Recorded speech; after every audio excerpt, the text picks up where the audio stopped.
This is episode 55 of Better You TV. Today's topic is public blunders while representing your company's brand, your organization, your team. That brand is not yours. It is, when you represent someone else's brand, and guess what? You have to know what's important to them. You have to understand what the company's, the organization, the team's values are. Then you got to align yourself with that. That's what we're going to talk about today. There's so much going on.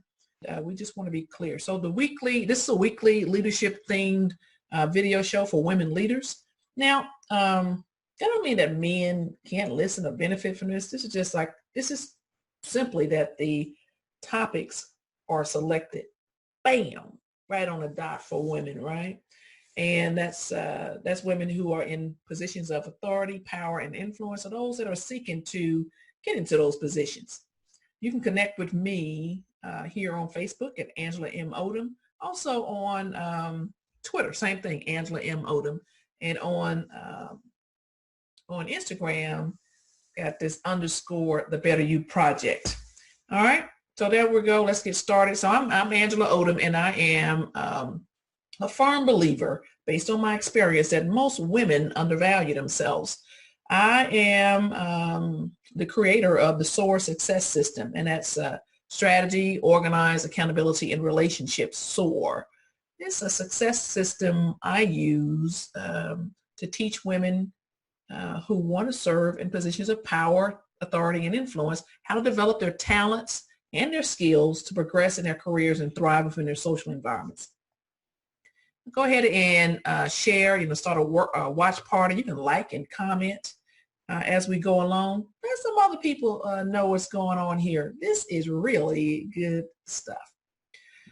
One of the principles of the Better You Project is to fill your cup first, then serve others from the overflow, meaning your cup as in your skills, your talents, your time, your peace.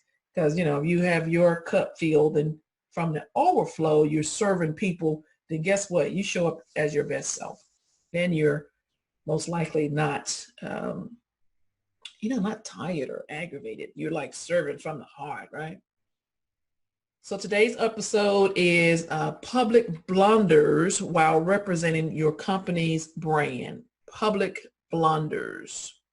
So what happened? I noticed 4 separate people commit blunders while representing their company's brand. I thought it'd be interesting for us to just discuss, just talk through very quickly. We're not going to go into a significant amount of detail. We're not going to we're not going to go into like excruciating detail. We're going to make you aware that you could be in this situation very easily. And then the question is, how would you handle it? All right. And, the other question would be, okay, so how's it significant to you? Well, what's the significance to you? Like, so what, right? Perhaps you'll learn from the incidents and then you might behave differently, or you might behave the same way. But awareness, I believe, is the key to everything, right? So 4 incidents. I'm going to run them down pretty quickly to you. 4 incidents. And then I'm going to ask you the question of would you have handled the situation the same way? So incident 1, a young male Subway employee, he was serving me while he had on his Subway shirt and he had on black pants. I think they were black pants that were hanging below his buttocks, as in his butt was showing, like I could see his underwear, right? And I just want to get up there and get me a tuna sandwich. I didn't come that day to see his butt. So I told him that that's the first time I've seen a Subway employee show me his underwear while on the clock, right? So I just said that to him, and I also asked him, because I have a teenage boy, and I was like, what is the draw to this? How do I approach the situation with him? I just had a conversation with the young man as he was preparing my tuna sandwich on wheat. It was 6-inch, right?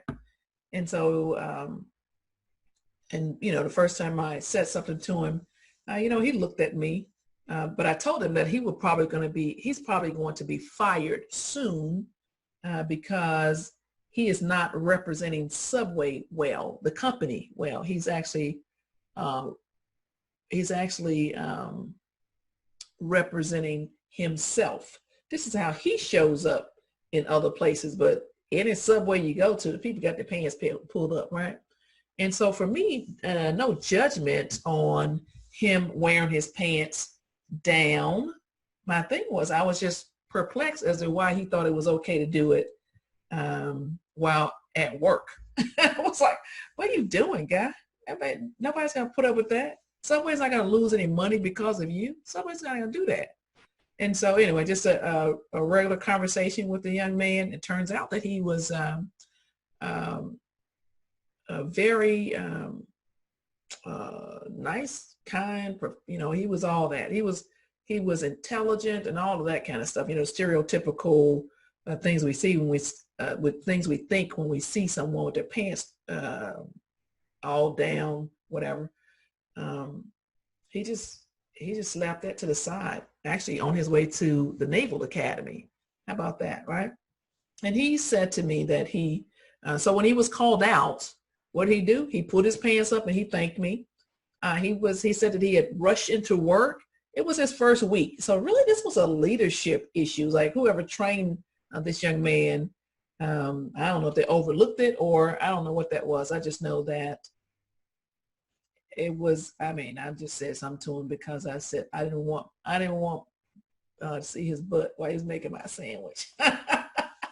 So the following week when I returned to that same Subway, he smiled and he pointed at his pants, right? And so he wasn't offended. He was grateful because probably my tone and my approach, it wasn't, It was like, what are you doing? You can get fired, guy. And so the question is, for this incident number one, this is a public blunder when he's representing Subway, right? Walking around, you wear the clothes like every Subway I go into, it's a chain restaurant. So I'm expecting to have the same experience or similar experience when I go to another Subway. And I like Subway. It's a delicious, matter of fact, right? The question is this how you would have handled that situation? Being the employee, right? Not the middle-aged woman coming in and saying, what you doing, guy? But as the employee, is this the same way you would have handled the situation when called out? So that's the thing. It just goes to show emotional intelligence and also awareness of what's going on around you, especially when somebody's trying to help you, right? So is that how you would have handled the situation? And so whatever your answer is, just go ahead and put those down in the comments because that's what we want. We want dialogue that will create awareness so that you decide how you're going to behave if this situation happens to you, right? So this again is the Better You TV, and we're focused on leadership themed topics. And there is a case study, right? Case study of four different incidents where people representing companies or organizations really messed it up, right? They did. They messed it up, right? This little guy walking around his butt showing, or has his underwear showing. That's crazy. And the second incident was reading in the paper, not in the paper. I don't read the paper anymore. I like physical paper, where I was reading online. Civil rights attorney Sherrilyn Ifill, she was live tweeting a situation or an incident that was occurring to her. So she was on an Amtrak train, right? When the conductor asked her to move to another seat, to the back of the train, to some other portion of the train, right? Apparently she was in an area where there was unassigned seats.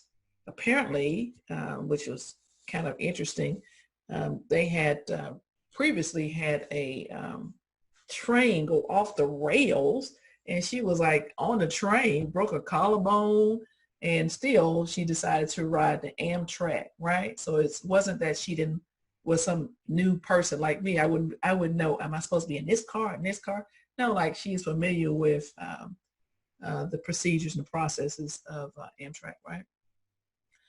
So she's live tweeting as while she's on the train. I've been asked to leave my seat on train 80. She named a train, so that means that you know the routes, right? She knows the route, which has just boarded in DC. She's on her way to Baltimore.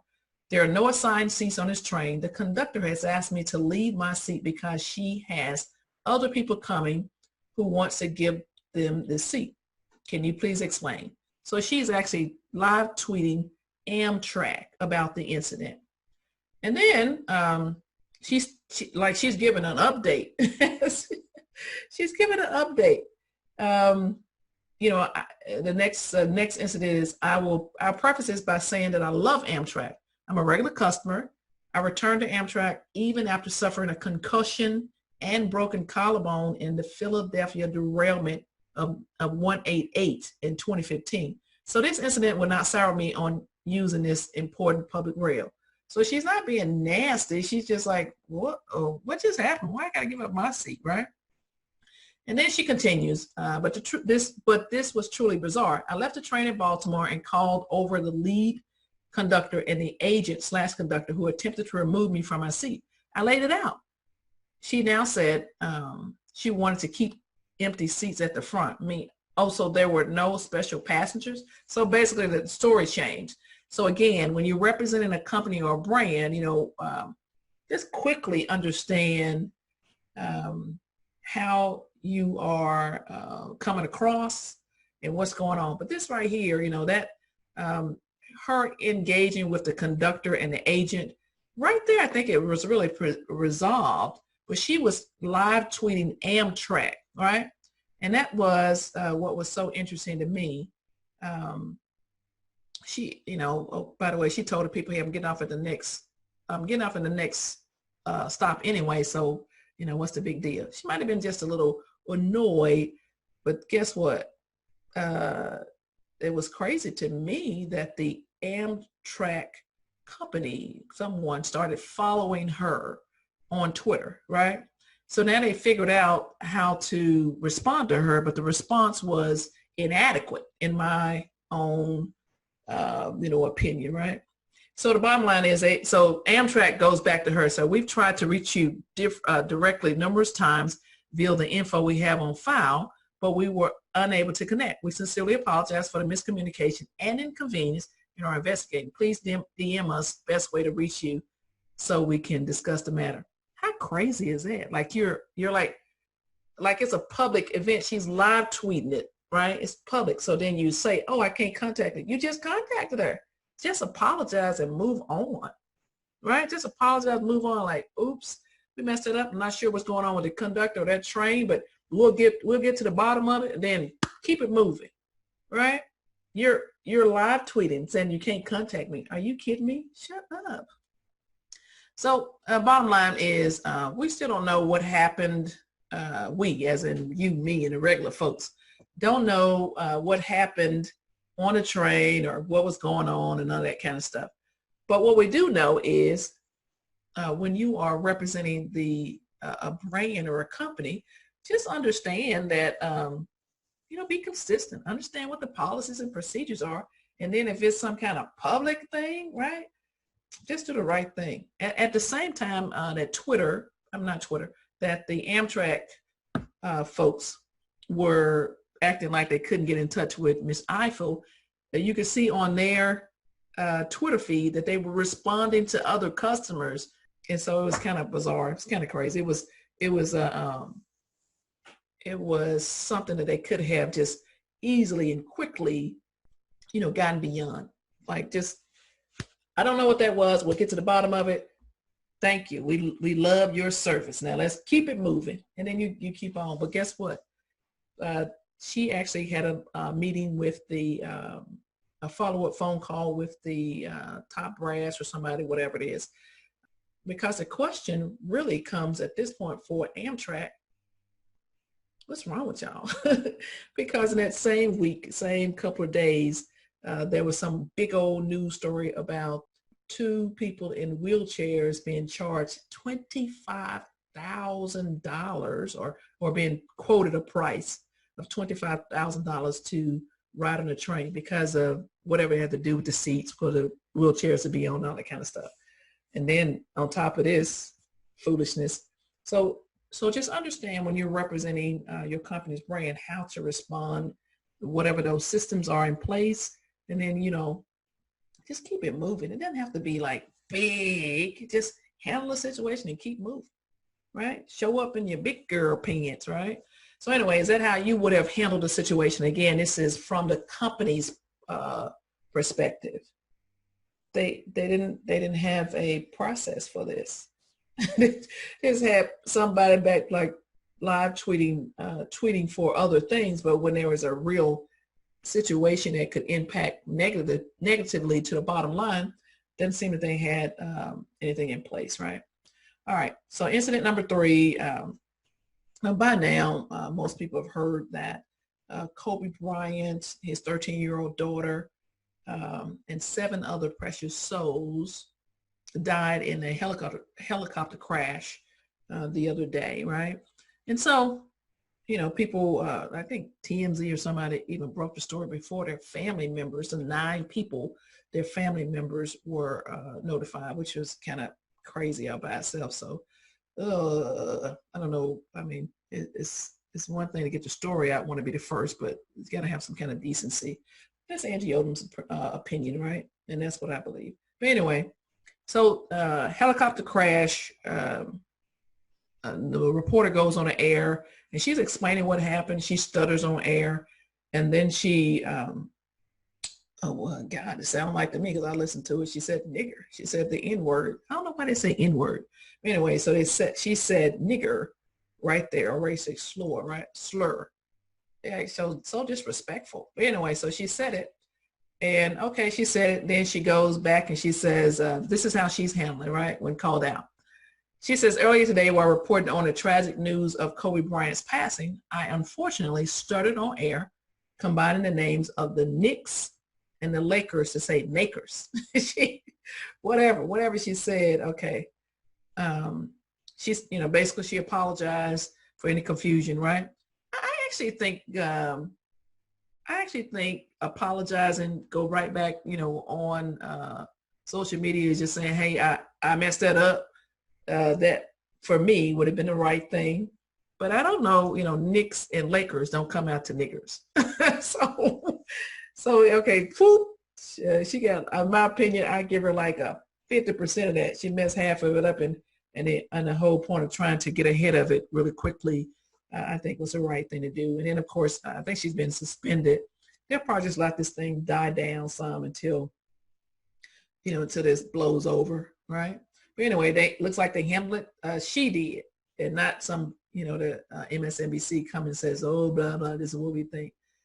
We value everybody. No, this lady said, you know what, I did it. I made a mistake. I apologize for the confusion. And I think that's okay, except for, it doesn't make any sense. Knicks and Lakers don't sound anything but like what she said. Anyway, there you go. So the question is this how you would have handled it, right? So you make some, some mistake. You go own it, right? Don't go lying, but do you just go own it? How do you handle that situation? I don't know. So that's incident number 3. And, go ahead and put your comments in below, like, how would you have handled the situation? I don't know. And then the 4th incident, again, we're talking about public blunders when representing your company's brand, your organization's brand. Again, along the same vein, a story on Kobe Bryant and the other 8 beautiful souls that lost their life on Sunday, right, in the helicopter crash. So this, and for me, I served 27 years, 11 months, and 11 days in the greatest army on the planet. And so this incident right here made me throw up in my mouth. I was so disgusted by this because of the feign, I'm more patriotic than you. That right there just bothers me so much when I'm not going to justify my patriotism to anybody, right? Like, just, I'm an American. That's it. That's enough. Anyway, so this Major General, who is the commanding general for the Army ROTC Cadet Command, which means all of those colleges that have programs for ROTC, he's in charge of that at that level of leadership. So his comment: lots of people mourning a basketball player this morning. I think I'll use my energy to remember Specialist Moore and his family. And then hashtag RIP. Specialist Moore died in apparently he died in a vehicle rollover incident in Syria.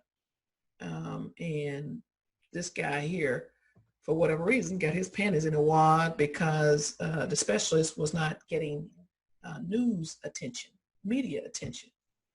And so instead of, it was as if he was saying, this basketball player, it's got a negative tone, being condescending, as opposed to the soldier, right? And I'm just thinking, like, newsflash guy, I can mourn like everybody, all of them, or none, and it's okay either way. But anyway, that's me. Tell you what I feel. So when he was called out, right? When the General Evans, when he was called out, the first thing he went ahead and said, "Oh, I think my detractors were here, made my case for me. No one life is more important than the other, regardless of celebrity. Look forward to them retweeting the story about Specialist Moore to demonstrate their conviction." Their conviction, like they got to prove it to him. Nobody has to prove anything to him. Nobody has to prove anything to him. So he didn't tweet about the 105-year-old woman who died, and she was she did something or had something significant to do from World War II. He didn't tweet about that. So I mean, shut your big old mouth. Anyway, so then he goes back and tries to clean it up. Allow me to retweet my original tweet in the spirit for which it was intended. Lots of people mourning a basketball player this morning. I think I'll use my energy to also remember Specialist Moore and his family. I meant no disrespect to the families of the 9 who were lost. He said he meant no disrespect. However, I think he did. That's just my opinion, and that's not how I would have handled that, right? Want to divide or be condescending, want to have you justify your patriotism. You don't have to justify anything to this guy. Shut up. Okay? Anyway, so the question again is this how you would have handled this situation? Oh, by the way, so now you have a general officer in charge of college programs that train college students to be officers in the Army.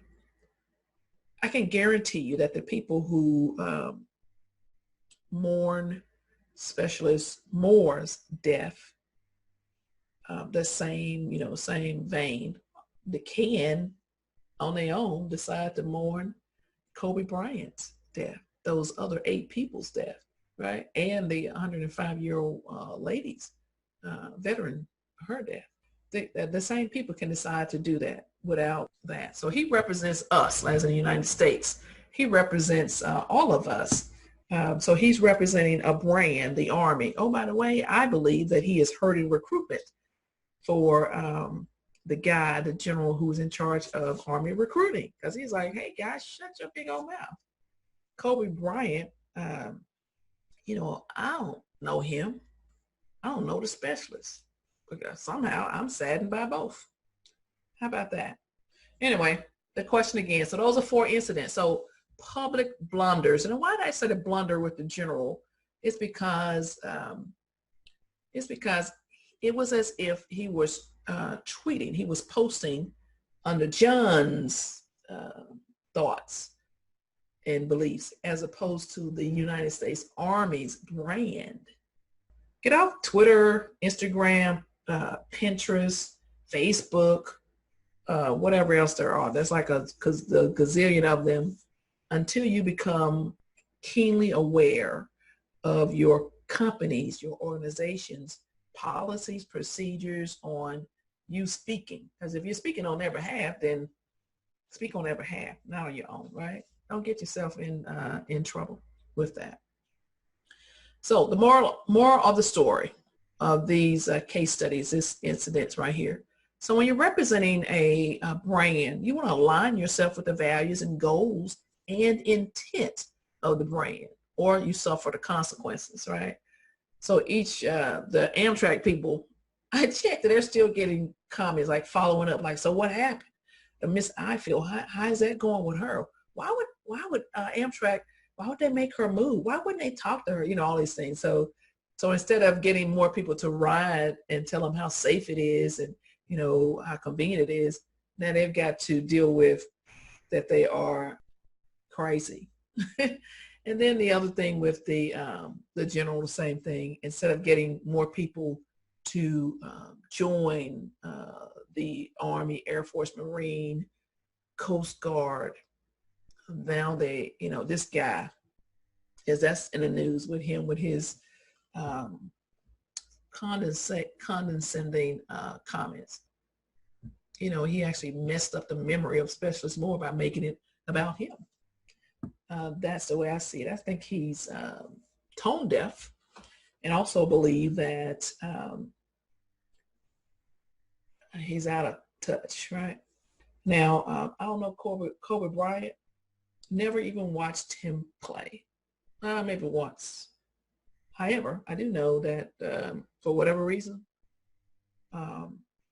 lots of people think very highly of him, even with his the public cheating event with his wife and the young lady in Colorado. Even with that, you know, the worst moment of his life, all in the public. All I do know is his wife stayed with him, and they had them kids after that, right? So I'm gonna let all of them handle that part, and I'm just going to focus you right now on public blunders when representing your organization or your company. Just know what you would do, know what your company is about, and then you follow through on that part. And then when you want to speak on your own behalf, then you do that. Separate yourself from your company's brand. No, by the way, show up with your pants up, unless that's what your company does, right? Understand the culture. So I'm Angela Odom, and this is episode 55, Public Blunders while representing your company's brand. You want to fill your cup first, then serve others from the overflow. You also want to respond with a full body yes or a complete no when your time, energy, effort, and resources are requested. Go ahead and share, like, comment below, start a watch party. We'll be back on Tuesday, every Tuesday. I'm Angela Odom, and I'm just helping you learn how to lead, right? I'm the lead strategist and CEO for the Better You Project, certified personal development coach, author of 2 books, and I'm a proud Army veteran, speaker and leadership trainer. And what I enjoy the most, I gain the most joy from being addressed as Ryan's mom. And I want to go ahead and encourage you to register now on Eventbrite. I am going to present the SOAR Success System Friday, February 28th in Marietta, Georgia. It begins at 8:30. So you just go to Eventbrite and look at She Leads 365. You go ahead and register right now. We're going to be at the Mansour Center, and that's on Roswell Street in Marietta, Georgia. I'm Angela Odom, and as always, I'm rooting for you.